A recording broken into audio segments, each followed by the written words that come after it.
Howdy folks, Nathan here with my buddy Andre, and we are in the Rockies by Gold Mine Hill with two unusual vehicles behind us. The brand new 2018 Audi Allroad and the VW Alltrack. And the question is, which one of these vehicles will be able to dominate on this hill? The big schnitzel or the little schnitzel? Let's find out. The Allroad has a special all-wheel drive system. It's the Quattro with Ultra feature. What do you have in there?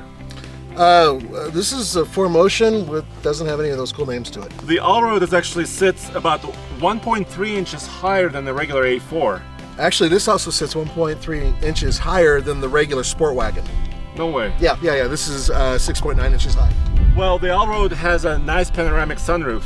So does this one, they're identical. I have a nice roof rack. I do too. Yeah, but the Allroad has a very nice brown leather interior. Mine is a brown leatherette interior. But what is this color called? This is Great Falls Green Metallic. Okay, well this is Glacier White, and I think the Audi Allroad is actually one sexy car.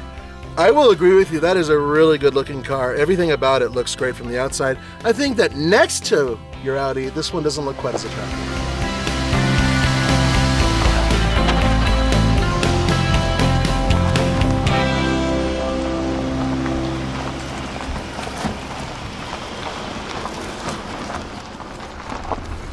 So here's how we're gonna do this. I'm gonna zero out my trip meter. So we're gonna measure exactly how far we're gonna travel up Gold Mine Hill and then check the elevation difference as well. But check out this motorcycle guy up here. That's pretty neat. The Allroad is wearing Continental Pro Contact all-season tires with fairly good siping. On the Alltrack, these are the Falcon's Sincera tires, mud and snows. So as far as tires are concerned, these two cars are almost equivalently equipped. Gold Mine Hill in a manual Alltrack. One of the problems is, of course, you have to keep up a little bit of speed going up this hill, especially because there's ice on the left side, and also because I don't want to stall. I really don't want to play with the clutch.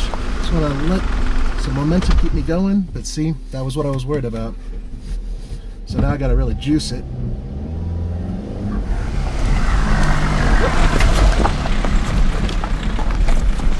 Keep in mind, guys, we're really high up elevation-wise. Here we go. I think the challenge that Nathan is having on this hill is the manual transmission, actually, because he needs just the right amount of gearing for this. Here you go. Look at that, guys, he lifted the tire, boom, boom, all good.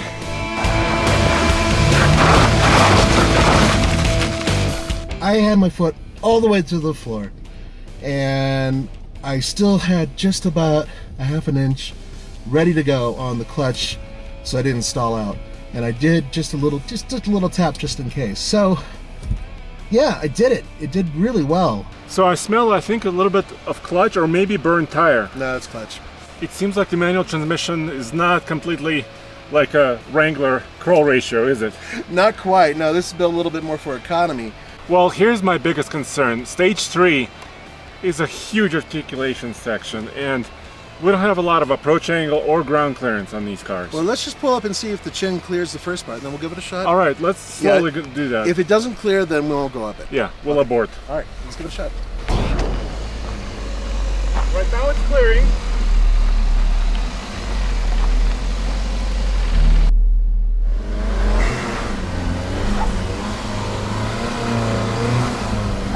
Okay, stop. Okay, we don't have the breakover angle, dude. Hey, Mikey, go look at the back wheel. I think the back wheel's off the ground. Oh yeah, it's well off the ground. Look at this, guys. The way it is, I can barely stick my finger underneath, but we have no more clearance, and we still have more to go, so we cannot do stage 3. Okay, so Alltrack did okay. Yeah, it did really well. Unfortunately, a little bit of clutch smell, that's my fault. But now we have to see exactly how quick these cars are, because I have a 2-liter turbo in the Audi, and you have a 1.8-liter turbo that's been known to be quick. Yeah, fairly quick.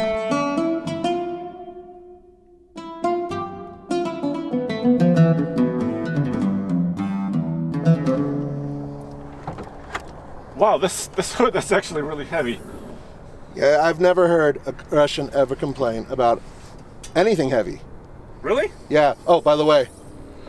Whip. Sorry. Allergies. This 2-liter produces 252 horsepower and 273 pound-feet of torque.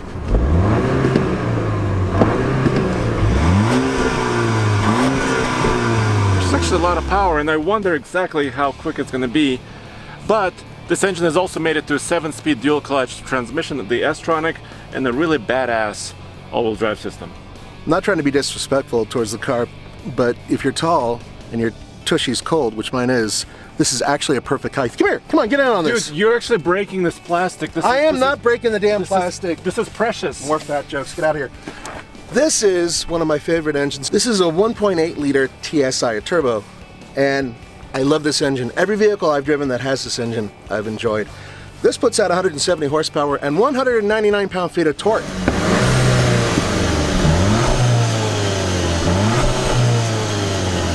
It has a manual transmission, yes, and it has an all-wheel drive system, yes, that's pretty good. It gives you up to 50% of the power to the back, which is okay, and also it gets a maximum of 32 miles per gallon on the highway, which is okay. Drag race, Audi versus Volkswagen. Dynamic sport mode, ESC off. He doesn't stand a chance.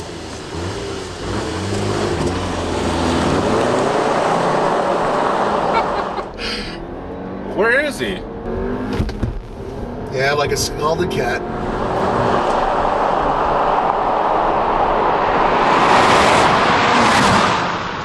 Andre definitely won that drag race, but the Audi MMI system left him a little confused in terms of how to actually get the car in dynamic mode. But bigger engine, bigger turbo, more expensive, faster car.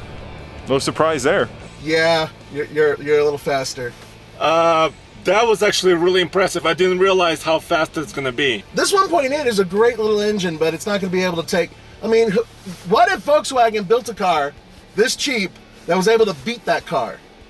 That would not be cool. That would not be cool. So I understand the German thinking on this one.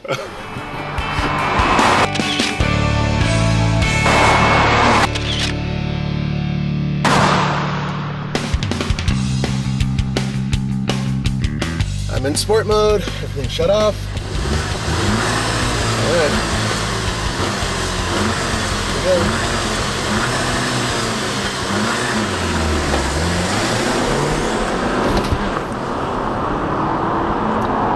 Gonna try to leave it in second and see if I can get it up to 60. 8.1. 8.11 to be precise.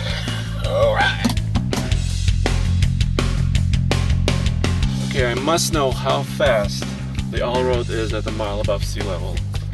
And we're at approximately, 5,200 feet above sea level here, which means we have about 70% less air density. And I'm in dynamic mode, sport, shift mode, traction control, ESC are disabled. I'm gonna brake torque it a little bit and go for it!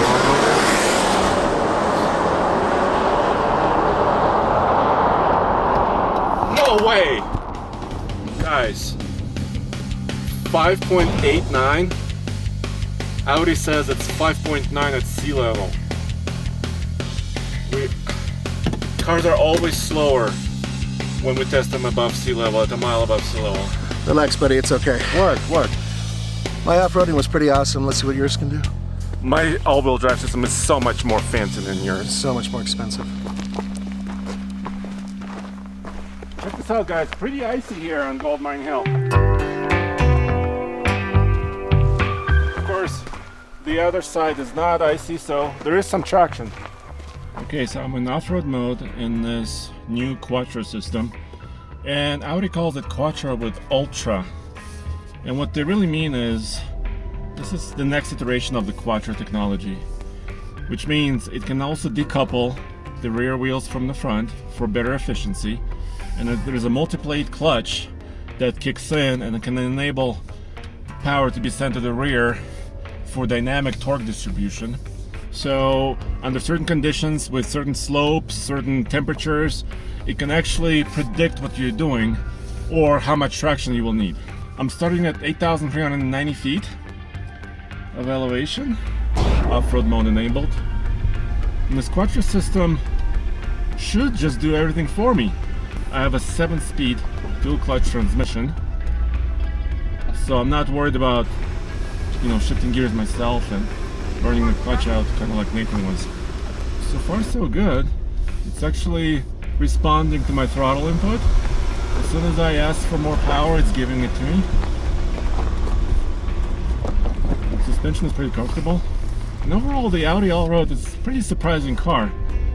I was really shocked how quick it was at the drag strip.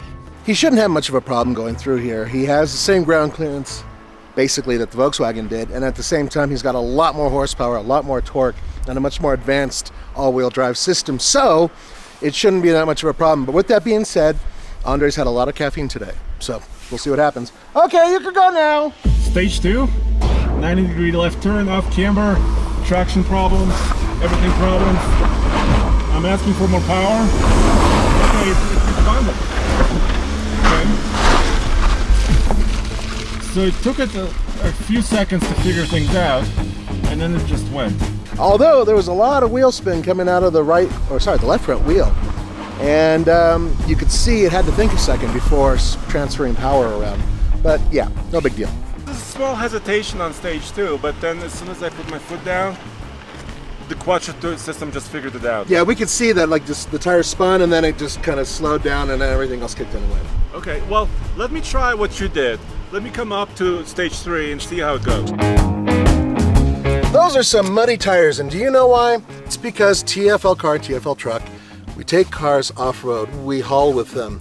We take them on the drag strip, we do 0 to 60s with them, we test them thoroughly, and we really do it. We don't sit on our butts, we actually make it happen.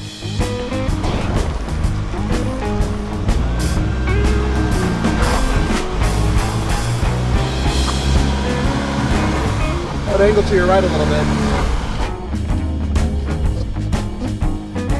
Okay, you're still fine on clearance. How's my brake over? Inch up a little bit.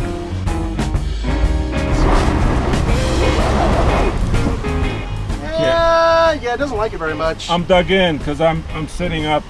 Okay, back off easily. How's my clearance to the tree? You're fine. You have about a foot.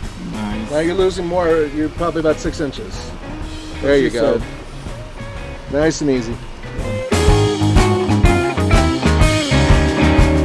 8,450 feet above sea level, so I went 60 feet up, and I went about 1/10 of a mile right here. There's a couple of bottom lines we can come to. Obviously yours, luxury, mine, economy, but there's another way I want to look at it. If you guys want to get started with a German off-road wagon, start with the Volkswagen, and then once you've gotten to a certain mature age, like Romans, then you go for the Audi. What do you think? I like that approach, but I would still take the Audi. It's so good. Yeah, they're both great cars. Hey, thanks for joining us for the Fast Lane Car. This is Nathan. And Andre. Don't forget to subscribe. We'll see you later.